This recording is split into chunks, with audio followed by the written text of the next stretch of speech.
Prénom Emmanuel, nom Macron, nom de code Vega. C'est ainsi que les membres du service de sécurité rapproché de l'Élysée désignent le président en mission. Ces officiers d'élite suivent et protègent le chef de l'État 24 heures sur 24. Ils font partie du GSPR, le groupement de sécurité de la présidence de la République. Mais hier, ont-ils été pris de court? Allez, venez là. Le président de la République a pris une décision, je dirais, spontanée. Il ouvre la portière, il descend de voiture en courant.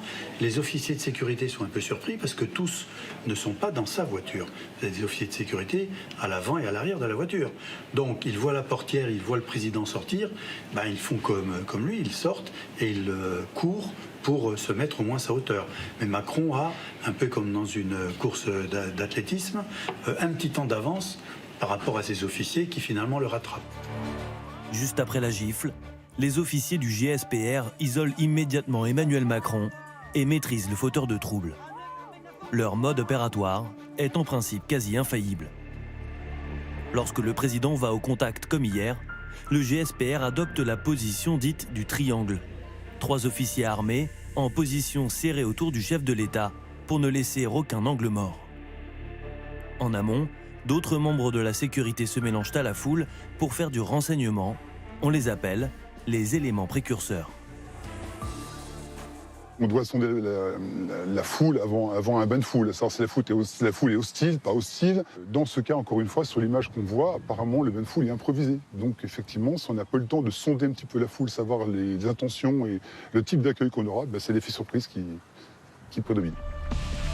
Ces hommes en noir, nous les voyons en permanence aux côtés du chef de l'État depuis la création du GSPR en 1983. Facile à reconnaître, costume cravate, oreillettes et insignes. Ils sont 77 au total, gendarmes et policiers, entièrement dédiés à la protection rapprochée du président de la République. Un service d'élite, parfois pris par surprise, comme ici en 2011 avec Nicolas Sarkozy,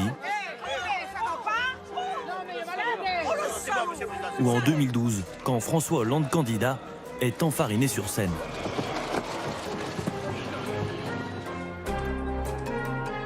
Gaspard Ganzer, ancien conseiller du président socialiste, se souvient des sorties de François Hollande au contact des Français, toujours risquées. Le dernier salon de l'agriculture dans lequel François Hollande s'est rendu, donc en février 2017, sauf erreur de ma part, il y avait à l'époque une grande colère des producteurs de lait et on s'était fait cracher dessus, lui, nous tous d'ailleurs, tous ceux qui étions par une meute de producteurs de lait en colère.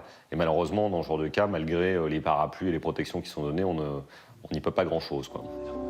Le chef de l'État n'est pas le seul à être protégé par les forces de la République.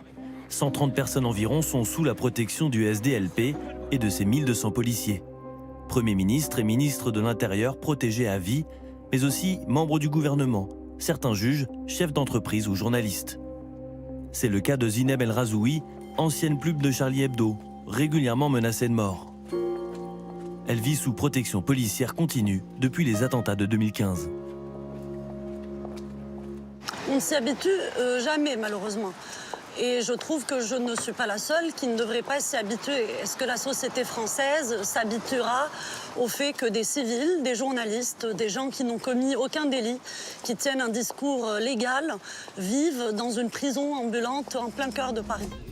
Pour être protégé par les services d'élite de la République, il faut être identifié comme cible par la sécurité intérieure qui évalue le niveau de menace sur un individu et le classe sur une échelle de 1 à 4.